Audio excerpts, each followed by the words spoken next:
Welcome to I Drink Your podcast. Oh gosh, it's a real pleasure to be here. Thank you. You leave me no choice. Here comes the smolder. Wait, you like that? No, I don't like that. No, I don't like that. No, how about that? You like that? A little better. Bread makes you fat? Does this count as annoying? Just tell me what you want me to fuck! Not you, and not you. Okay, I think it's time to take off your clothes and jump me. $1 million isn't cool. You know what's cool? I drink your podcast! I drink it up! Welcome, everyone, to another episode of I Drink Your podcast. I'm Emily, and with me today I have Ben. Hello, everybody. And our amazing, wonderful person, Brandon. Hey, what's up, everybody? How's it going? And our super special guest from when Cinephiles Attack, Rashawn.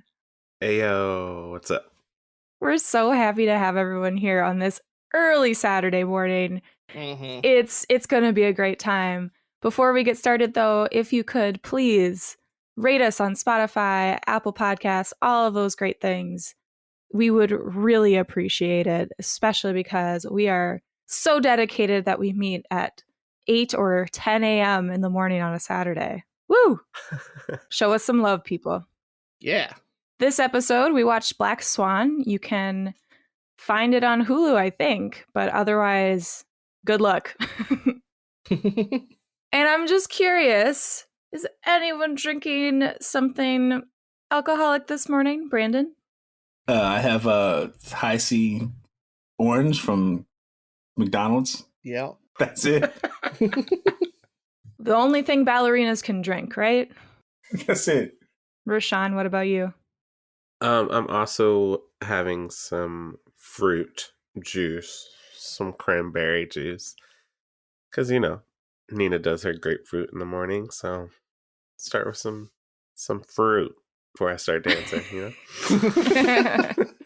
Yeah, I jumped all in and made myself a black and white Russian, I'm going to call it. It's just a white Russian. You bitch. Did you do that too?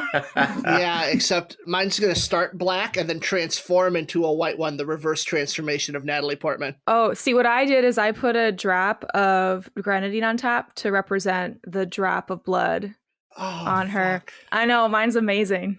We're both way too creative. Non-dairy cream, so suck it, lactose intolerance. Oh, mine's all liquor. Oh, okay. Mine's vodka, Kahlua, and like Bailey's. So You dummy. Oh my God. Just wait, Ben and I are getting trashed. That's right. It's going to get real interesting by that third segment for us. Well, Rashawn, glad to have you back, man. It's great to see you. What's been going on with Cinephiles in the last couple months since we spoke with you? We're trucking along, still doing that bullshit, same old shit, different day. We're getting into more showdown episodes, which hopefully you guys have been on by the time this airs. I don't know. And we're still watching some new movies, and we are getting very, very close to our 100th episode. So we're really excited. That's awesome, man. And so, again, last time you were on, you gave us a movie to watch. Can you give us another movie that we should take the time out of our day to watch?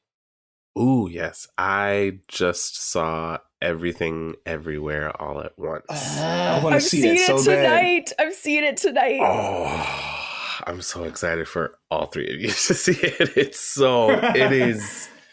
I can't say anything except just let it wash over you. It's so good. It's so fucking good. And the fact that it's original, it's 2.5 hours. It stars Michelle Yeoh. It's insane. I've never seen anything like it. And I think it might be my favorite movie of the year. And it's only 3 months in. So I'm definitely watching it now. Yeah, that wasn't a tough one for you to sell us on. I think we all were really excited to see that one. But I'm glad to hear that you enjoyed it. Yeah, it's incredible. Yeah, that makes me extra excited to go see it tonight.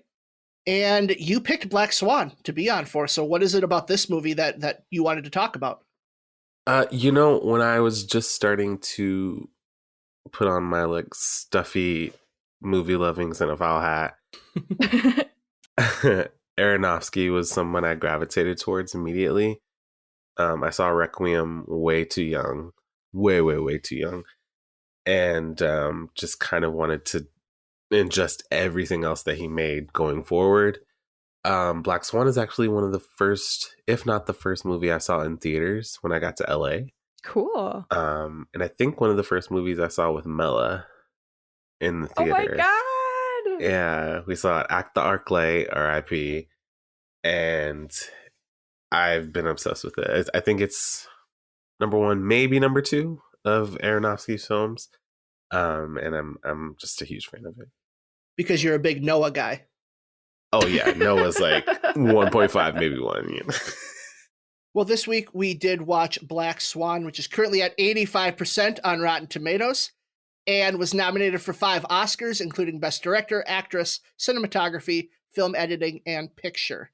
I had the craziest dream last night about a girl who was turned into a swan, but her prince falls for the wrong girl, and she kills herself. He promised to feature me more this season. Well, he should. You've been there long enough.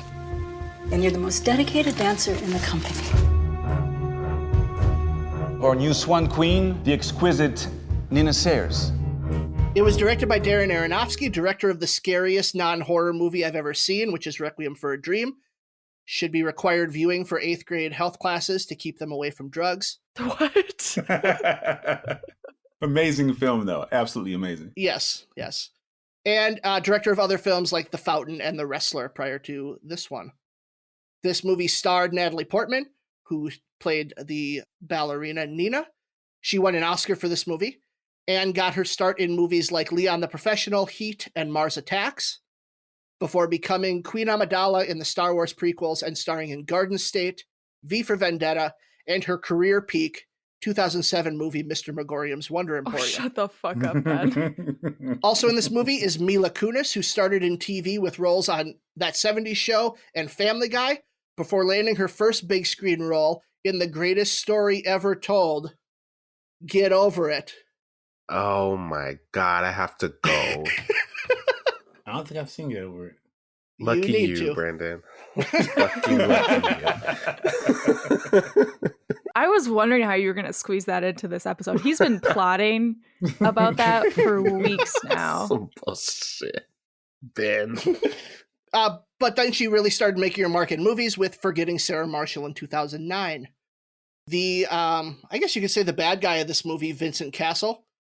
He was mostly in French TV and film until he landed a voice role in Shrek as Robin Hood.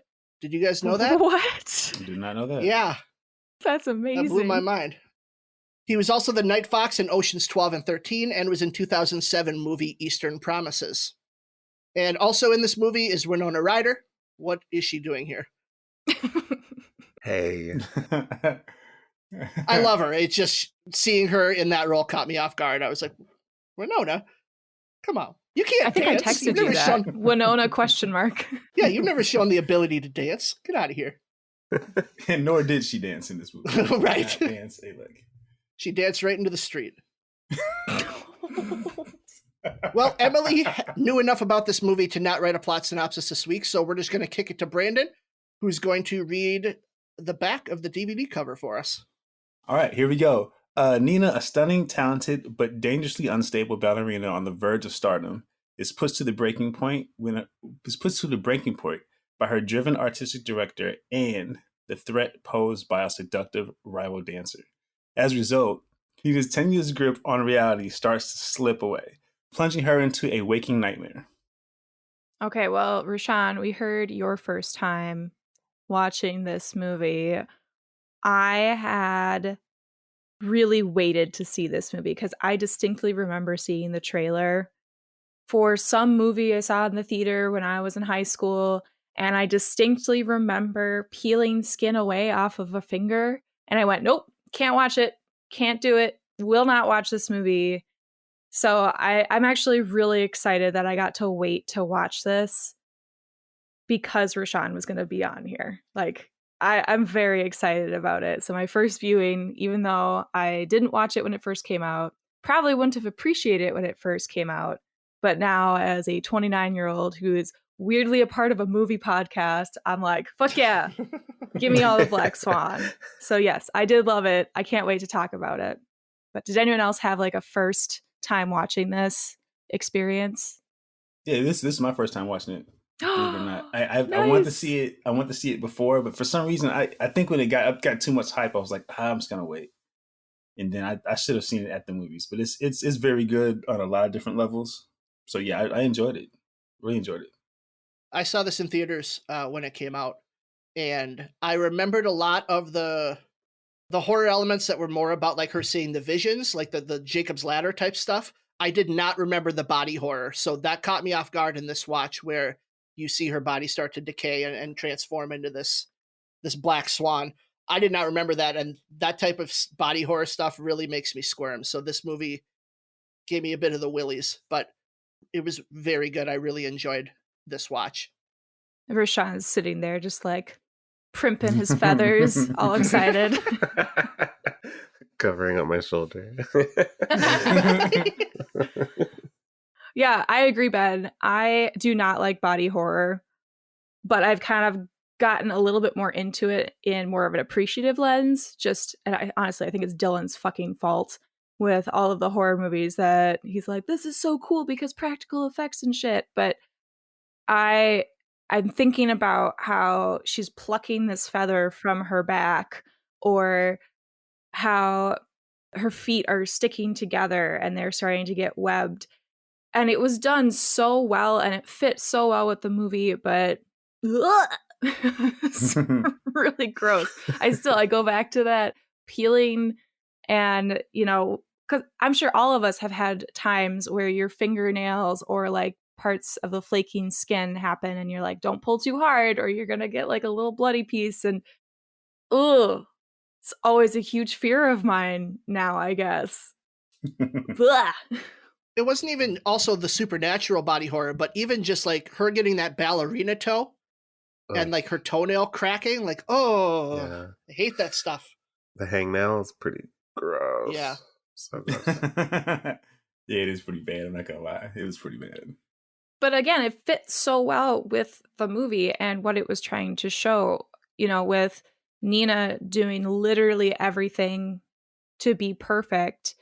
And as she pushed her body to the limits, you could see the cracks forming, not only mentally, but physically too. There's a great book called Bodies in Pain about Aronofsky in general, from Requiem to Mother. And it really dives pretty deep into Black Swan and what he was going for. Ben's writing that down. You would love it, yeah. You know, the thing that always surprises me, I guess, when it comes to just like ballet, is how extremely athletic these people are. Mm-hmm. Like I don't even really consider it. When the last ballet I went to might have been in college, but I never considered them like, oh, they're dancers. Like, they're flat out athletes. Like, there's no way in that to do that and to have that whole mental aspect of it. Like, it's almost like you're like a football player, like a basketball player. Like, the next guy is gonna come up and take my spot if I'm not on this shit, like 100%. And to see that like mental toll that, again, physically was taking a lot, but I think she got to a point to she was past the physical, and it was so much more mental for her to kind of break through to that next step, that it felt like I was watching Kobe in Game 6 after a certain point. Like, it was just that dope to me at that point. Like, that mental fortitude to have to be an athlete and to push through all the rest of that stuff. So I liked it, man. I like everything about the film. I'm surprised I haven't seen it sooner. But yeah, that whole aspect of what these ballerinas are able to do to be able to just stay in that type of shape and just stay mentally tough is just amazing. And speaking of that, seeing Mila Kunis and Natalie Portman's bodies and the strength that they had in their shoulders, in their arms, in their legs, I know they did a shit ton of training, but it was incredibly impressive and slightly horrifying to see how much weight they lost for something like this, and just seeing the dangers of committing to a role like this. Not saying that it was dangerous for them because, you know, obviously they have all these support networks and everything, but seeing their commitment to these roles with how much they trained and just, I mean, I can't help but just obsess over Natalie Portman's shoulders and her arms and her lats. I was just obsessed with them. It was so impressive to see how strong she was in this movie physically.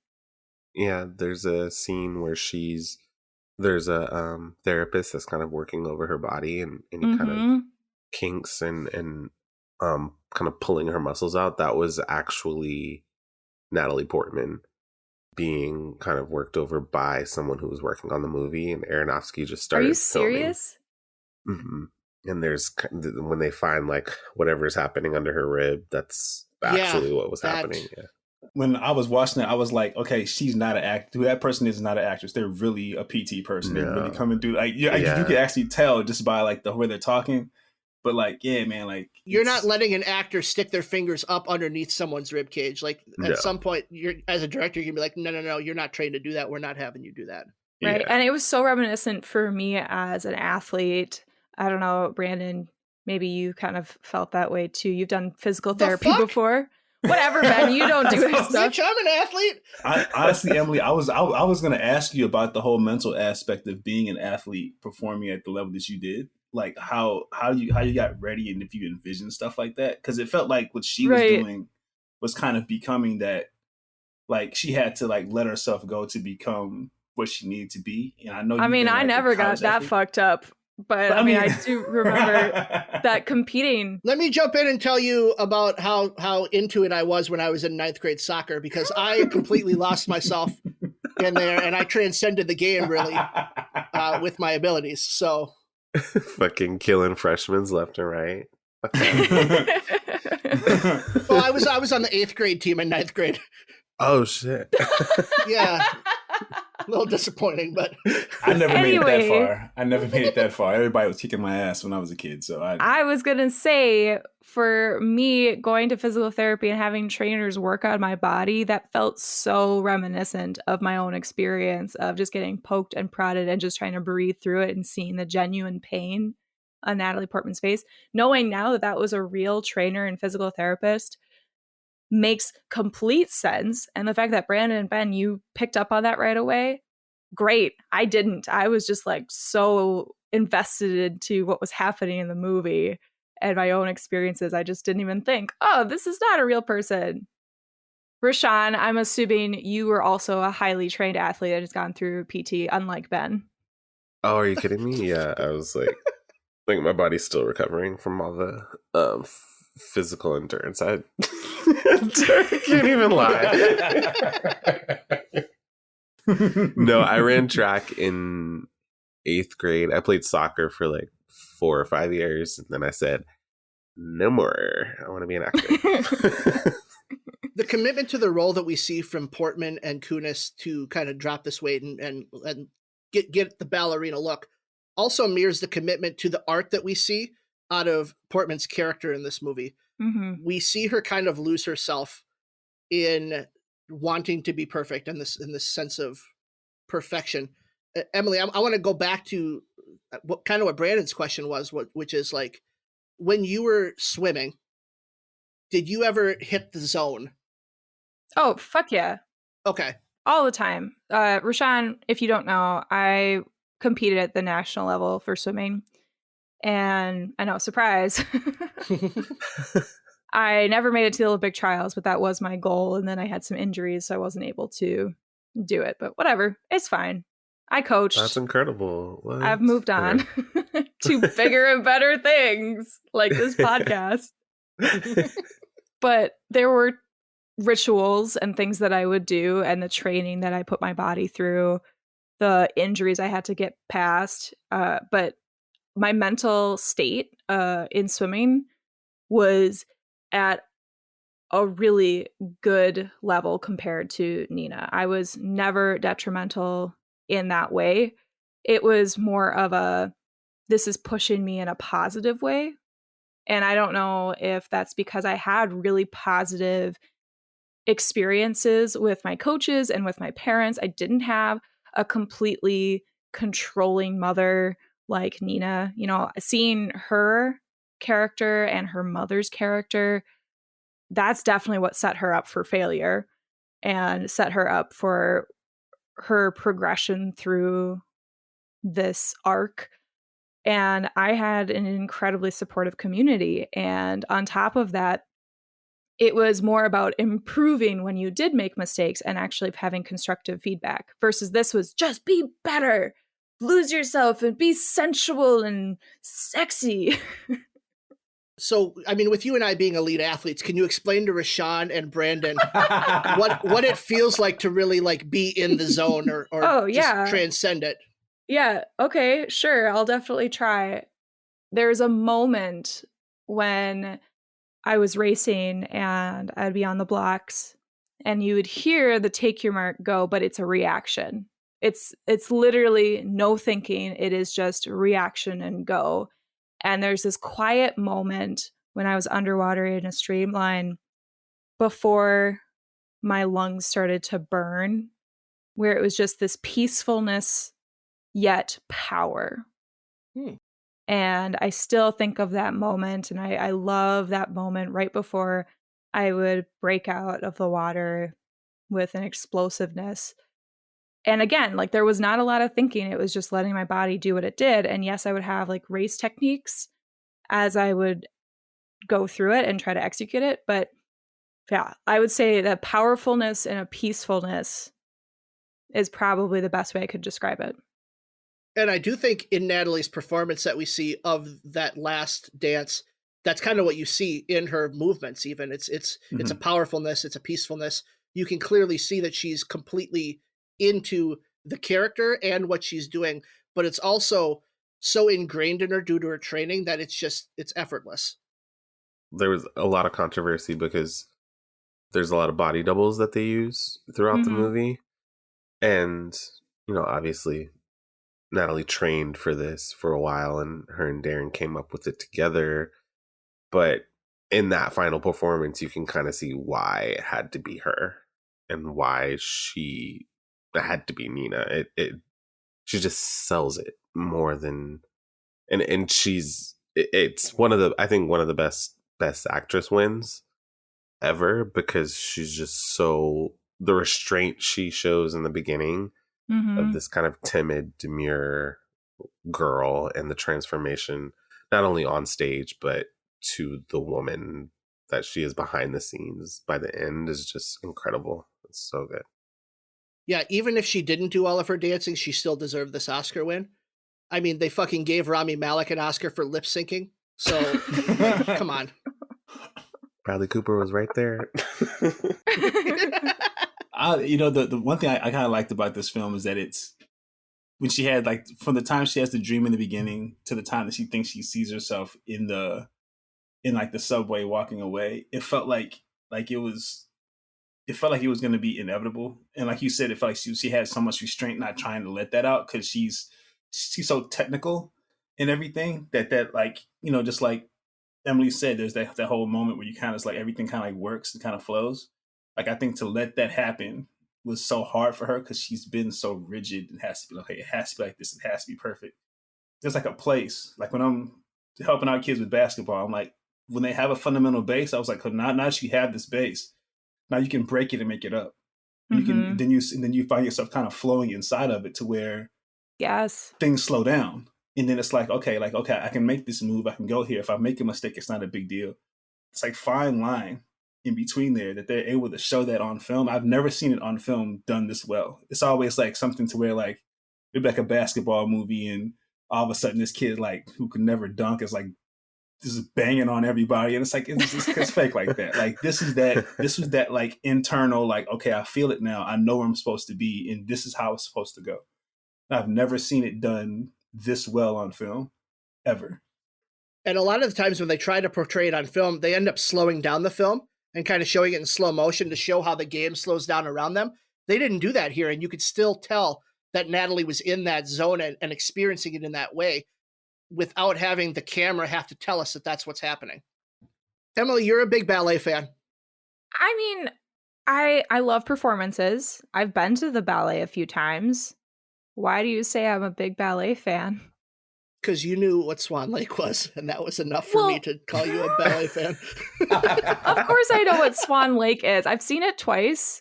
I mean, I've also seen The Nutcracker 1,000 times, and I've seen Cinderella a couple times, but I think that's it for my ballet experiences, besides me being in ballet for a couple years before they told me I was too tall. I was like 6.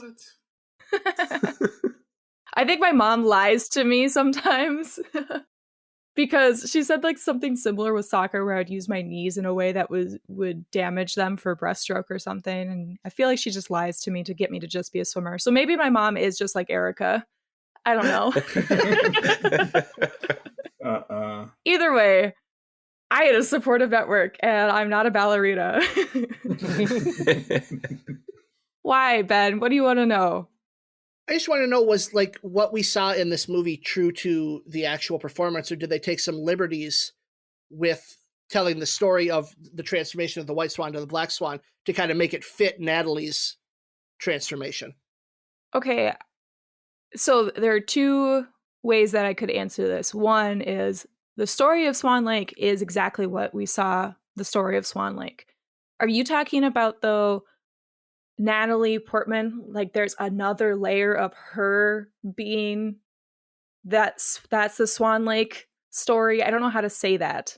Yeah, it reminds me of a movie that I recently really enjoyed, which is Get Over It, where they kind of they tell the story of Midsummer Night's Dream, but also parallel it with what's happening in the movie. And I'm just wondering if Black Swan also did that as masterfully as Get Over It did. Okay, well, let's see if we can figure this out. Did you buy that shit? I've owned this since 2001. I'm so over you. Get over him, Rashawn. Get over it. Oh, man. Okay, so if we break down, Toma is the wizard bad guy, right? That would be his character. And controlling Nina, who is the White Swan, and then I don't know if Lily is supposed to be the Black Swan or the influence to get her to become like her own dual Black Swan. There isn't really a prince character other than Natalie Portman's future husband, I think, which I think is also kind of adorable. Wait, who is that? Yeah. The dancer that she dances with. The guy, he asks, would you sleep with her? Would you fuck her? Excuse you. Oh, I know, I didn't want to be vulgar at 8 a.m. Is he a real dancer? Yeah, he's a French dancer. Yeah. Oh. And later, I think she's pregnant and says something on stage that's like, yeah, the look at that. Globes, yeah. I guess he did fuck her. Yeah, exactly. Yeah. So there are parallels to it, but I wouldn't say it's exactly the same story. I think it's enough to be like, yeah, there's this parallel and there's this duality between Swan Lake and Black Swan, the 2 stories. But, you know, when you throw Winona Ryder in there, when you throw her mom in there, there's just like intricacies of real life where Swan Lake is a fantasy. So what you're saying is this movie's not as good as Get Over It. He pushed the screen us right now. Rashawn, he legit loves this movie. Like, he loves Get Over It. No, yes, he does. Legitimately, he made me watch it. Oh my God. And I didn't hate it. I'm in the Twilight Zone. This is fucking crazy. Hey, I love Black Swan. Yeah, I'm very surprised that this is like across the board. I like the movie. So I'm happy for that. Well, why don't we get into the good, bad, and weird of this movie and start with who do you think won this movie? Let's start with Brandon. I want to hear what Brandon's thoughts are. You know where I'm going with this. Of course you are. Cinematography, baby. Yeah. I watched the beginning of it, I was like, oh, this is pretty cool. And I'm like, I wonder what they're using. So I had to remember what they kind of had in 2010. So I'm like, all right, they could be an Ari, but Ari, I'm like, what type of rig do they have? Because you have to rig an Ari up to be in that space like that. So I'm like, let me research it. So I looked to see what they were using for a lot of those like up close action stuff. They use Canons. They use the 7D and then they use the 5D, which I was like, oh, okay, this is about the time that Canons were being really big and being used a lot for like film and small film and stuff like that. I love how smart you are, but can you break that down a little bit to Emily level? DSLR. So like basic regular photography cameras is what they were using for like a lot of the up close action stuff to keep up with all the movement. So he's moving around too. Then there's a part where he was saying how in the and I just kind of skimmed the article. So there's a part where they're in the subway and they're walking through the actual subway part. He was like, well, I use a 7D for that because it gives a little film grain, because it was a bit grainy, I noticed. It gives a little film grain. I was like, all right, he's using a 7D for that because you have a smaller crew. So you just basically just putting it on like a little harness, or you just hand holding it to walk through, because that's why it's kind of a little bit shaky. Okay. But I was watching, I was like, oh, okay, it's 5Ds and 7D. Those are the canons that I was using when I was doing some film school stuff. And I still use them now at the job that I have now. I was like, I'm gonna take a 5D out and shoot whatever this particular video.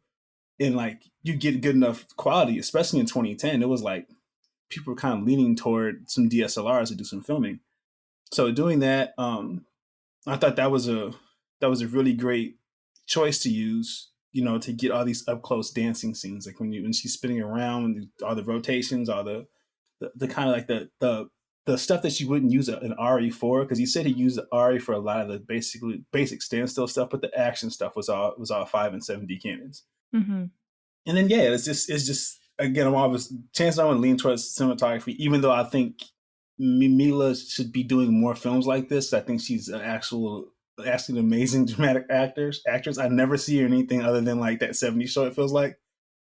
I think those are my two choices, the cinematographer and Mila. I think both of them kind of killed it a lot. And plus, that's the cinematographer from Straight Outta Compton, Kobe Doing Work, Iron Man 1 and 2, Inside Man. So he's done a lot of stuff for Spike Lee. So yeah, that's my choice. I mean, we knew you were going there. Of course. And I think we knew that someone's going to bring up Natalie Portman, obviously. I can be the first. I think because this movie is so focused on her character and her transformation, I had to pick her. Like, yes, I know the cinematography was definitely interesting to me. And I know the dancing was phenomenal. And I really liked the script too. But Natalie Portman's performance escalated this to a whole new level. And of course, no wonder she won an Oscar for it. And as I think Rashawn was saying, her restraint in the beginning to show that innocence and showing her gradual transformation into this madness and losing herself and then ended up killing her innocence, or however you want to skew it. I cannot fucking imagine how that would be as an actor, going through that process and trying to emulate what your character is feeling and emoting. And there were moments where there are such close-ups of her face and just sitting there and letting it marinate with me that were these subtle, beautiful moments. And then there were parts where she's screaming at her mom or screaming at herself that are so powerful and terrifying. Just the dichotomy between those two. Beautiful.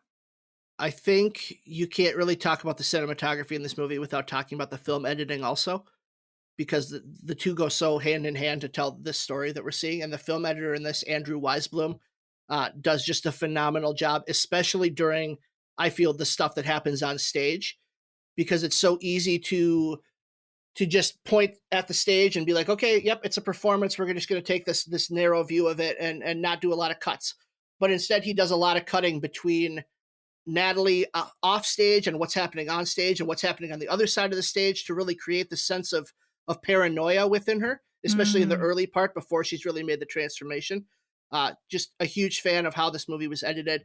He was nominated again this year for Tick, Tick, Boom, which was my favorite editing of the year. He's a very talented guy, so shout out to Andrew. Not Garfield. Always shout out to Andrew Garfield. Yes. Yeah, I had to look up and see what everything else Andrew did. He did The Wrestler, Fantastic Mr. Fox, which is... Oh, I love that movie! Which is absolutely amazing. I love Fantastic Mr. Fox. The Darling Limited and Moonrise Kingdom. He was editor on those two. And Mother, which is edited in such a batshit crazy way to create this. That movie is just Which mother? Mother with the exclamation point. Got it. Mother. Not Okay, the one we Rashawn. watched already. Rashawn, Right. who won? Who won? Aronofsky, I think, goes without saying. This was originally, I think, a love story between a wrestler and a ballerina. He separated that and did the wrestler first. It was just too much for one movie, he said. But I think I'm going to go with Clint Mansell, who did the score. And unjustly, he was ineligible for the Oscars because he uses a lot of Tchaikovsky in the score, kind of merging it with Swan Lake. But I think there's a few really big pieces in the movie that are just so distinct and so perfect for the film. Notably, there's a scene between, obviously, that was made a big deal between Mila and Natalie, where they're going at it. But I think the score does a lot of the work for that scene, and it's erotic and also haunting at the same time. And I think he just does a bang up job for this, and I hate that he couldn't win an Oscar. I respect your opinion and politely disagree. Why do you jump into it? Let's talk about it now. We're not going to wait. Talk about it, Emily. I guess I'm on the side of everyone else with the whole him being ineligible for it because he used Swan Lake. What stuck in my head constantly is Swan Lake. After watching this movie, I've had it stuck in my head for days, and I think it will be stuck in my head for weeks. And maybe that's because I have experience with the music and I have classical training, and I have listened to classical music for ever. But I guess I can appreciate some of those moments where he modified and changed the score to be more haunting or more deliberate within the story of Black Swan versus Swan Lake. But I think it's too much of Swan Lake to be considered its own separate thing. And I know that's kind of shitty to say, because I can appreciate that this person put their love and their work into this score. But I guess it's like, it reminds me of when people do covers. You know, when people do covers, it just made me feel that way, where you took your own spin on it, but it's still authentically Swan Lake. See, I think it's closer to like sampling when rap artists use like a sample or like take songs from parts from other songs and then re-edit them or reinterpret them. And I feel like he did enough with the editing of the Swan Lake stuff and piecing it together to really crescendo or emphasize things at certain points to, I understand why he's not eligible, because obviously it's about creating an original piece. But I don't know, I still respect what he was able to do, because true, taking a piece of music and editing it into segments that then flow together well is really impressive to do still. Mm-hmm. Yeah. Because, I mean, would you say someone that adapts a play into a film didn't write a great screenplay? You know, like, it's... Yeah, is that what you're saying? Oh my God. Just for the listeners that don't see anything, Ben keeps on pulling up the DVD for Get Over It every single time just to fuck with Rashawn. I hope to God you lose that DVD somehow. I don't know. Let it burn in fire. That's a good point. But then I go back to, again, it's different in terms of music, because I think there are a little bit more with society of what's accepted. You know, there are so many different ways that you can get around copyright when it comes to music, but it's still like you acknowledge the original piece, or you acknowledge what you're covering, and versus I know that you still acknowledge like this was adapted from this, but there's a reason that there's adapted screenplay versus original screenplay. Sure. Yeah. And original score is original score, but I think it sometimes when composers are shut out, it's hard to be original all the time. You borrow from everyone, right? Yeah. Well, especially when it's not like this movie is not addressing that it's about Swan Lake. You know, that's right. that's What? it's integral This to is the Swan whole Lake? story. I was thinking the same thing. The exact same thing. But you can't have Swan Lake without having music from Swan Lake. Yeah. Well, and you think about the one that did win Best Original Score this year, which is Social Network, where In the Hall of the Mountain King is used very prominently within that film. And that's obviously a pre-existing song. So where's the line drawn, I wonder, by the Academy to say this one's eligible and this one's not? Probably some arbitrary number they made up. Believe, there's a percentage that knocks people out. Yeah. Other good for people? Oh, so many. I know because Rashawn, you brought it up. The sexual moment between Mila Kunis and Natalie Portman, which ends up being just Nina and Nina. I feel like the use of shame and sexuality tied with innocence in this movie is so well done. I was uncomfortable as fuck during every single moment of anything sexual, but I think that was the point. Nina exploring her own sexuality and masturbating, but at the same time constantly being shamed by her mother or these outside pressures of her being perfect in her eyes, was very reminiscent to me as a woman growing up, you know, a young woman growing up and having this idea that masturbation is shameful, sexuality is shameful, having Toma harass and assault Nina, and the moment where she's in the club and she's kissing a stranger and then she has this cold realization of, what the fuck am I doing? I've had those moments before as a young woman growing up and trying to explore these things, and it's always linked to shame. And so I felt like the director really captured that, even though it caused so much discomfort for me. But I appreciated that element. Do you feel like as a male director he was able to capture that? Like, or would a female director have captured it better? I don't know. Okay. I think Natalie Portman's execution of it was really what put me over the edge. Mm-hmm. But I don't know. There's one more thing I really liked. It's kind of toward the beginning, the shoe montage when she's taping and taking that. It's like it's kind of like if you box, you know, you put your wraps on you. It's like really a therapeutic. Okay, I'm getting ready for my thing. Mm-hmm. So I've always liked montages, especially when they kind of get down to like the grittiness of it. Like she's like scratching off the back of it and she's tearing the soles out. It's really just felt like it was more of like a ritual. Right.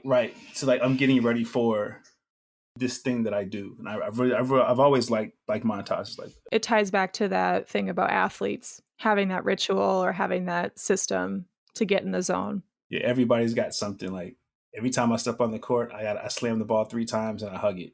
I don't know why. This is something I do. Yeah. Every time I walk onto a court, I have to do that. It doesn't feel like I'm going to play. Like I don't know what it is. I want to call out the last 15 to 20 minutes of the movie when we actually get into the theater, because that ending to this movie is phenomenal. It reminds me a lot of the ending of Whiplash. Yeah. Where, you know, it's culminating in this grand explosion of performance art. And the way that the scene continues to also embed the transformation into what we're seeing. Like she's not fully transformed by the time she gets there. The transformation is still happening in real time as we're watching it. Because you could have very easily just had her show up and she's the Black Swan. But instead it's something that continues to build until we get this spinning motion that she does on stage, where then the feathers are going onto her back and then she's done and she's got the full wings. And it's like, what a powerful way to embody that with visuals. I was so impressed by that. There's a name for that part where she's spinning. I can't remember what it is in ballet, but that is a very well-known part where she comes back and does this finale. And I agree. I think her as the Black Swan and the feathers turning into the wings and the shadows that from the lighting that show, even though her arms are back to being human, the feathers, I think, just have this nice, obvious completion arc of her being a Black Swan. Mm-hmm. And the spin move is something we've seen her do throughout the movie. And this is why I think she should deserve this Best Actress Oscars, because the spin moves that we see earlier in the movie are different from the ones that we see at the end. Like there's a clear difference that she has embodied this black swan. And it's another thing that always impresses me in movies, which is where an actress can do an audition scene and be really bad in it, but then also turn it on and be really good. Like I think of La La Land with Emma Stone, where she goes to that audition and she's actually really bad. And for a good actress to be bad and then to turn it on and be good again, that switch is just so interesting that people can flip, because like I don't have those skills. I can't just flip things on and off. But the fact that they can, like, makes them great at their craft. Mm-hmm. Yeah. My other good would be the other two actresses, Barbara Hershey and Winona Ryder. I just think they do a lot with very little, and they kind of add to the horror of the story. Yes. Towards the end, they're just really, really good. Yeah, especially the mom. I felt that the way that she portrayed this controlling nature on Nina, and then there were the little details within the scene and within the apartment. Like there was the whole scene with the cake. Oh my gosh, how she flipped from this excited to I'm a worthless mother and I'm going to guilt you into the, you know? I just, it's trash. It's trash. Yep, I was trash. like, what? That's a whole cake. What are you doing? That's a whole perfectly fine cake. What is your problem? In the fridge. Like, what are right. you doing? And then when you see the paintings of Nina, just add this layer of fucked upness. I know we talked about the horror aspect, but insane. And the way that you said it's Barbara something Hershey, mm-hmm.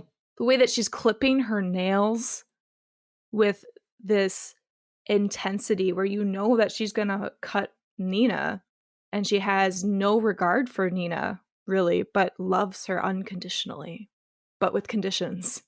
Nothing made me laugh harder in this movie than her hand getting slammed in the door. That shit was so funny. She was like a step away from Mommy Dearest in this movie. Mm-hmm. Yeah. I was like, whoa. And I'm like, I have in my notes, I'm like, does she fucking work? Like, does she do anything? Like, seriously.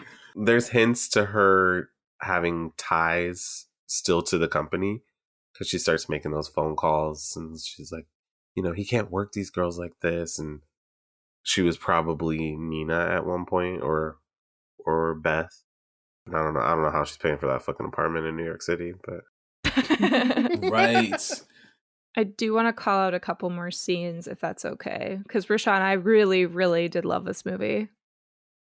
You had me nervous, Emily. You didn't respond. Every time I have you nervous of everything. Fuck. Apparently you value what I think. I really do. I loved the club scene, specifically with the flashing lights. I thought that was such a contrast to everything else happening. I didn't expect to see it. And I know that there are some conversations about how, Nina's getting into drugs, and she kind of implies the fact that, you drugged me, like she didn't know. But it was very obvious that Nina knew what she was doing, because she even asks Lily. It's just for a few hours, right? And when they're in the club and they're dancing, it's just so different from the whole movie. We've got these colors, and this is kind of the peak of the sexuality coming out. So, and on top of it, it becomes this huge transition for her character. And the different uses of the flashing, I have to go back and watch it a couple times, because you see so much. You see multiple Ninas, the way the music shifts between the club music and Swan Lake and probably something else that I didn't catch that time. And you see her wallpaper, I think, in her bedroom.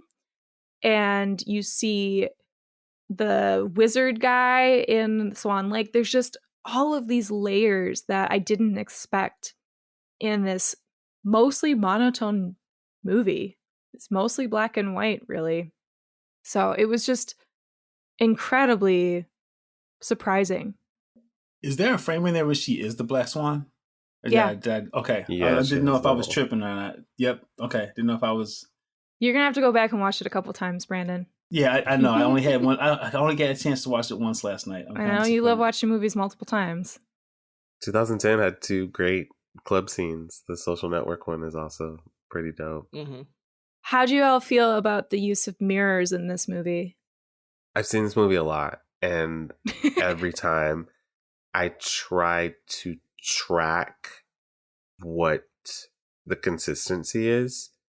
There's sometimes where I'm like, oh, we only see Nina in the mirror initially, and then we see her. But then sometimes that's not the case when we enter a scene. So I love it, but I wish it was more direct. Okay. In intention, besides just duality, period. Mm-hmm. I love the scene specifically looking at the hundreds of herself. Yeah. When she's in the fitting, I think that scene is really showing her descent into madness. I liked the little delays, and there were times, I think, when she's running around the apartment and sees herself in a mirror and sees herself in all of these paintings that her mom has made of her. I liked that horror aspect, even though I had to have my husband sit and watch it with me at that point because I was very scared. I'm going to say this and preface this with I'm very drunk right now. But anytime in movies where they do shots with mirrors, it always blows my mind because it's like, where the fuck is the camera in the mirror? Or how are you doing that? So like I really enjoyed all the mirror shots and just the way that they kind of played with that to trick us into the same mentality that Nina's in, where she's kind of it's a little off. I like it too. I'm watching Moon Knight right now, and they do it in Moonlight a lot. And it's I'm an Oscar. I love Oscar Isaac though. So like just watching it in Moonlight, I'm just thinking the same thing. Like, dude, I know they got a big ass fucking camera. Like, where are they hiding this shit? Yeah. I like it because it's just so many things with mirrors. Like, oh, it's the opposite of what you are and stuff, and what you really are. And it's what is it like? If the gateway to the soul or something like that. So all this other stuff with mirrors, it kind of goes along. So I've always liked mirror shots. I think they're cool. Well, what I think I love the most about it is that as a dancer, when you are looking at yourself, you're looking at perfection, right? And this movie is all about perfection and about duality. And so because she is a dancer and using mirrors, it just makes the most sense to capture that as best you can and utilizing mirrors in any way you can.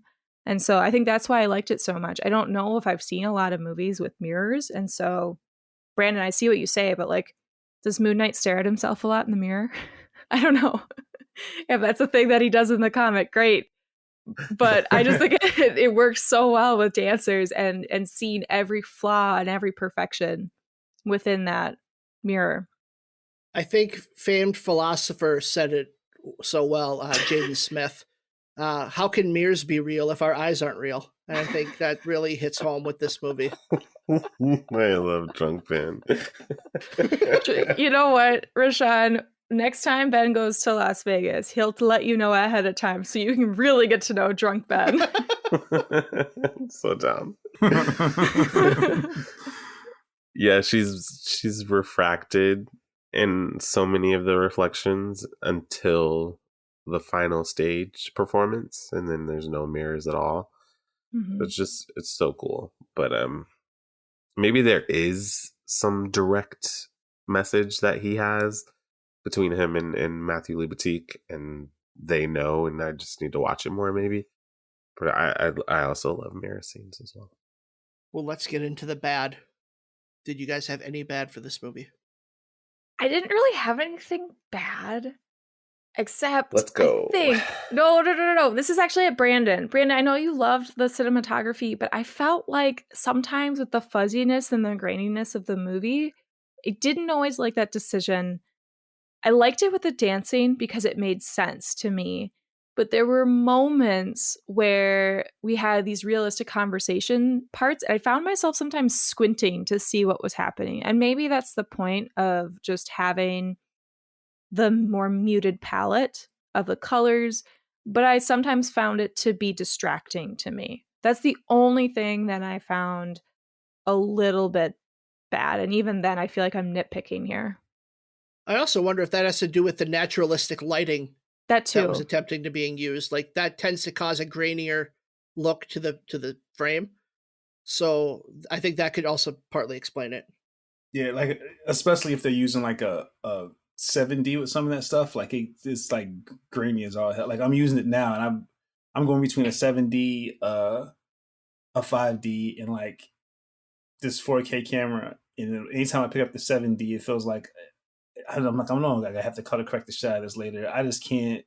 For some reason, I can't find a rhythm with it because it gets so grainy in certain spots where I feel like there's a ton of light coming in. It's probably ISO. It's always me. It's always me messing up. I can't blame the camera. It's me fucking up the camera. But like, yeah, I kind of noticed that too. I was like, this is a bit grainy. But then I kind of was like, okay, it's 2010. It's low light situations. You know, I kind of forgave it, I guess, for me, just because I kind of know what they're probably working with. Right. So me as a theater guy, and I haven't seen a lot of ballets, but I feel like the production design for the ballet at the end should have had a little more set pieces or a little more to look at than just what was on stage. Like I feel like there should have been a background that was nice to look at.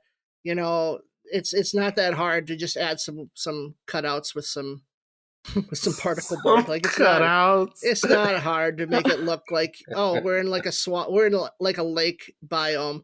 Would be nice to see, or a place where a swan might actually live. Ben, you need to go see more ballets. Yeah, I was like, they're pretty minimal. If I'm paying for top dollar for a ballet, give me some fucking set. You know, that's all I'm saying. The dancers are the set. Are you crazy? Yes. No. Oh my God, Ben, you fucking idiot. They use the lighting primarily as their set. And they use the dancers, like Rashawn said, as their set and their movement. Ugh. Use a set as a set. Fuck you. A set is a set. Go away, drunk Ben. I mean, that little mountaintop she jumps off of is pretty elaborate. That was super elaborate for a ballet. Taken straight from Lion King. Fuck that shit. Yeah, because Simba jumps off at the end. That's the whole movie. Man, have you seen they hoist the baby up on the little with the little rock top? Come on. We've all seen Lion King. I don't think Rashawn has ever seen Lion King before. Never in my life. No. Nope, not once. Okay, anything else bad, or are we on to our weird? No bad for me. I was gonna say Rashawn better not have any bad. I don't think I have any bad either, to be honest. Yes. Nothing that stood out. Emily, you're alone. Because we are ignoring that Ben has opinions. Any weird? I love how campy it gets and towards the third act and just the actual transformation of legs bending and necks elongating, and it just goes there, and it has to, and some people don't like it and might think it's a little cheesy, but I love it. I had to look up what swan legs looked like because the way that her knees buckled, it felt like it was a little too high on the leg. Like it looked a little weird because of the way a human leg is different from a swan leg, to where that threw me off a little bit. I was like, what the fuck is happening right now? It shouldn't look like that. So that was weird for me, but more as just a fan of swans than anything. You've probably never seen a swan in your life. What are you talking about? I think for me, the only thing that was kind of weird was the beginning sequence, not the sequence itself, but it being revealed that was Natalie Portman, and it looked like it was a one shot. I had to pause and go, oh shit, did she learn a ton of ballet for this movie? Again, I didn't know a ton about this movie other than I knew that it was about ballet, and obviously I should have assumed that Natalie Portman would go all in and learn a shit ton of ballet. But I had to pause and actually read about Natalie Portman's journey through learning ballet for this movie. And that's the only thing that stood out to me as weird. Although I will say the swan legs did seem a bit weird, but I loved the swan neck. That was a cool moment. The swan legs just seemed at a weird spot. Like it shouldn't be in her bedroom, or what? Well, just as like a culmination of everything that was happening, it's like, oh, I'm going to squat down now. Yeah, in the midst of a transformation, the legs happened a little too early. Like, the legs should be the last thing to transform. Oh my God. I got one. I thought it was kind of weird that the Winter Soldier was in this. Did that throw anybody off? Yeah. Okay, Yeah. cool. Kind of hot, kind of jump scare. I don't know. I was like, somebody's way too pretty in this. Oh, it's the Winter Soldier. You gotta watch Gossip It's Girl, his pretty Brandon. ass. If you haven't watched Gossip Girl, you have to watch Gossip Girl. See, I'm not a Gossip Girl. No, person, you have to watch it, Brandon. Okay, I watch it now. No, you don't, Brandon. You do not. Rashawn, it's amazing, and you know it. I've only In seen the one trashiest episode, way. so I won't fight you. I mean, the jump from Love Island to Gossip Girl can't be that big. It's not that big. We're not talking a chasm here. Like, they're right next to each other. Love Island's definitely a guilty pleasure, man. I know it. Oh, you're Love Island? What's up? You know what? Hey, I only watched the first 2 seasons. And he loved it. Well, let's put a cork in this thing, and we will get final thoughts on Black Swan from Rashawn. Aronofsky's tour de force maybe should have won Best Picture if The Social Network was not there. But definitely over The King's Speech. Mm-hmm. And a crazy, scary, campy descent into madness. I loved it. Brandon? It was great. I wish I would have, again, it's another one I wish I would have seen sooner. Natalie Portman kills it. Everybody bodied this. Everybody murdered this. The roles. It was really good. The cinematographer, editor, director. I don't think you could have had a better combination in this for a film like this. It was done very well. Emily? Fucking loved it. I did not expect I was gonna love it this much. I definitely knew I would like it. The horror elements escalated it in a way that I couldn't fathom. Escalation is a good word because this movie starts off as just a basic story and then builds into something that becomes about obsession and just transforming yourself for the sake of your art. So I was a huge fan of it and definitely recommend for everyone who has not seen it. What's your favorite idea? Mine is being creative. How do you get the idea? I just try to think creatively. I have some questions for you all. Are you ready for some Slate? Respond with your first response, please. The funnier, the better, to make all of us giggle. Number 1. Who won your own evil versus good twin battle? What did you battle over? Which twin are we talking to right now? The Bat Twin. Always the Bat Twin. You would be surprised how often me as an educator wants to trip students running in the hall. No. So I have yet to do it though, so my good twin always wins. I love However, it. you're talking to the bad twin because he really wants to trip a fucking kid.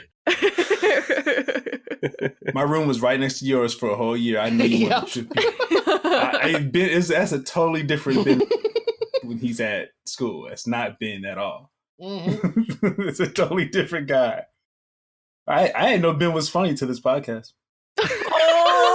Seriously, I didn't, because every time I would see him, he'd be like, he was on. Like, if there was an on switch, Ben had. It was like, it was no bullshit. We're not fucking around. Like, he told this one kid got excited in class. He was like, hey, act like you've been there. I was like, damn, Ben. Oh, shit. The kid's excited. He's going to act like he's been there before. He's excited. I never knew. I 100% believe that. 100%. I always lose out to my evil twin at the bar. Would you like another one? Yes, the fuck I would. I'm a sap for kids asking me stuff, so I guess it's not like that's probably the good twin. Kid asked me for something, I always give it to him. But does a part of you want to say no just to watch the despair on their face? No, actually, I don't. Oh, wow. Brandon's too good for us. You're a better person than I am, Brandon. I'm sorry. I often think no, like look, I'm calling this kid's parents. I don't care. And it's like, nah, I don't want to get in trouble. He's probably got it hard at home, so. Brandon just is the good twin. Oh, that's amazing. He has no evil. But hey, it's if I miss too many jump shots, I turn to a totally different person after. I miss a layup, man. I'm cursing all over the place. I'm getting loud. That's the only time I yell is playing basketball. That's it. Other than that, you will never hear me yell. Okay, number 2. Assume Nina survives at the end. What's her next performance?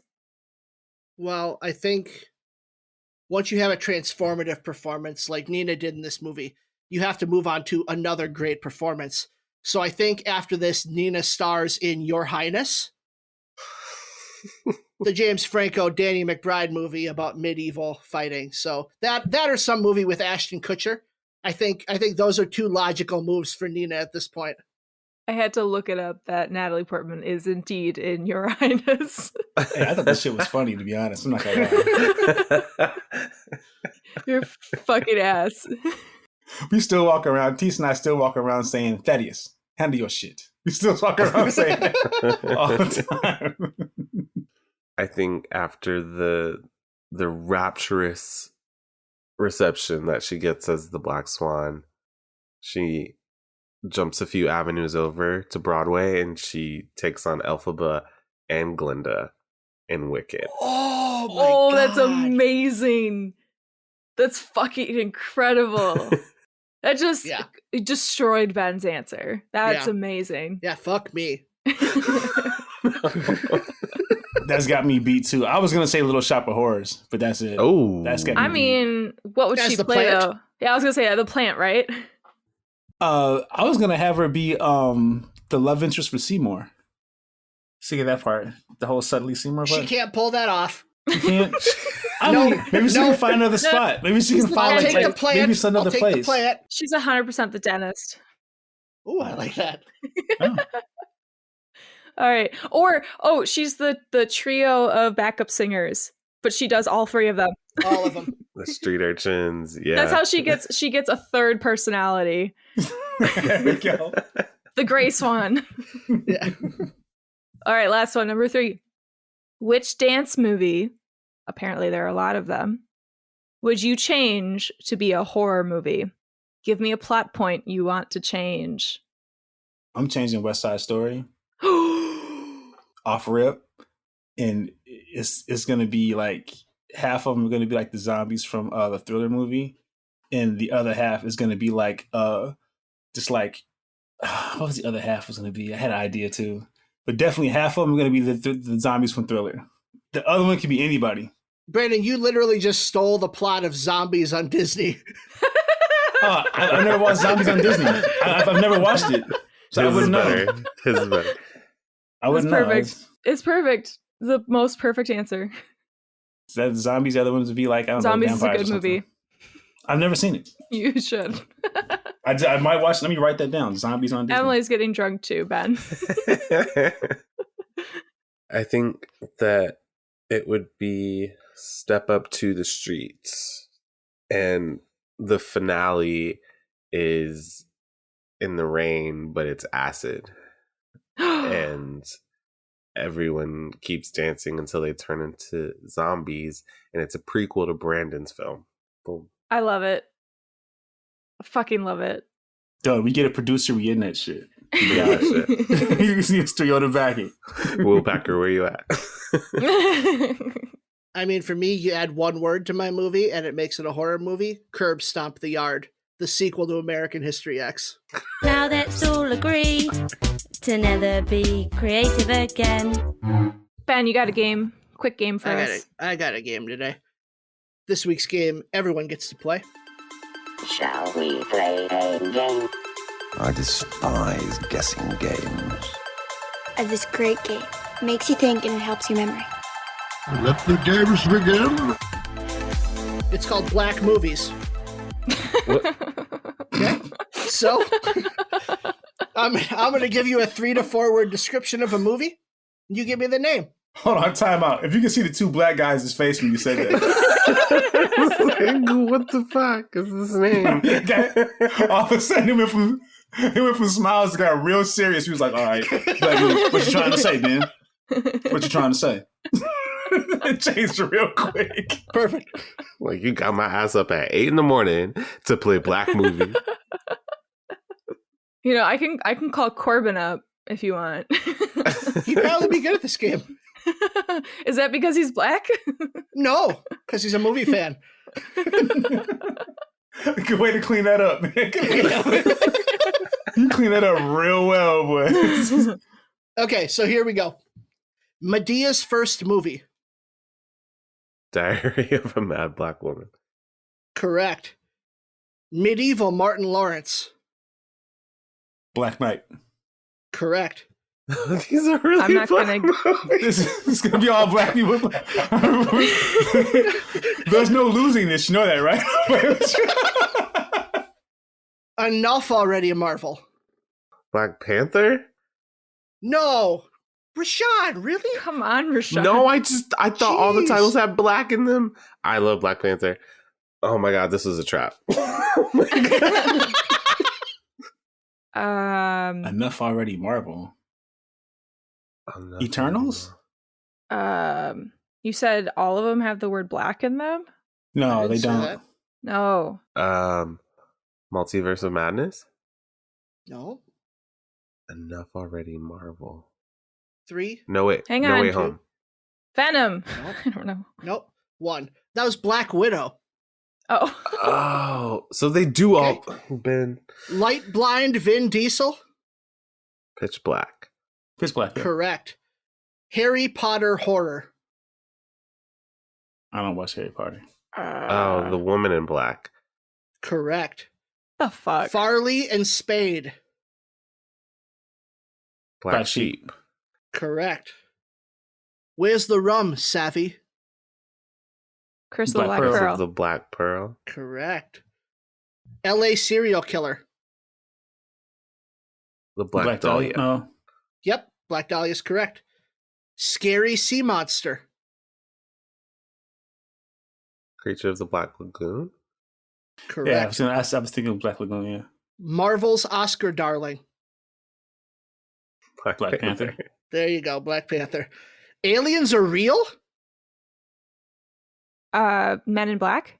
Correct. Oh my god! Way to go, guys. Way to I've never seen Men in Black. What? I'm a little upset you expected so little of me after giving you the title of my game, but I guess that's fine. That's fine. No, we're just giving you shit, man. Just giving you shit.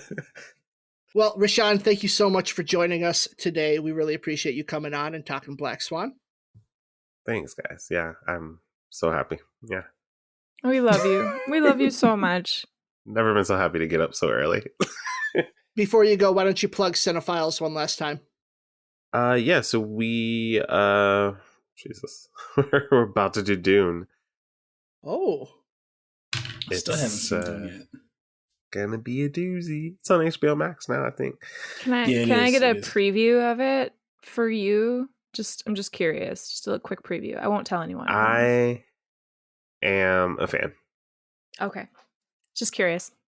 Have you seen the original one? I have. I've read the book. I've seen the original. Yeah, I'm a big fan of the Villeneuve one. Yeah.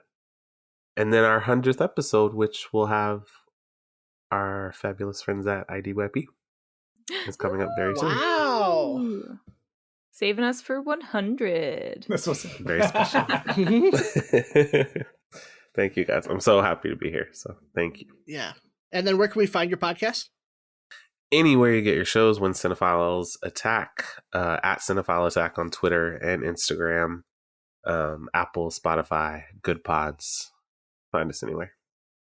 Thank you again for being on. Next week, we'll be doing a special episode to allow ourselves a little bit of a break from normal. We are going to be watching Alice in Wonderland, the Tim Burton reboot-quel. And then the week after that, Matt takes his first spin on the Wheel of Trash as we begin to introduce some of the worst movies of 2010.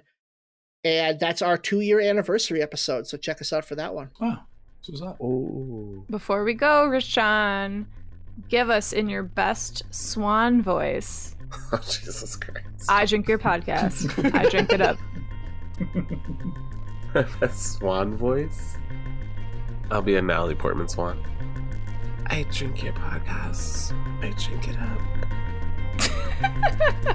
Oh, I did not like that. No, that was delicate and beautiful. I love it.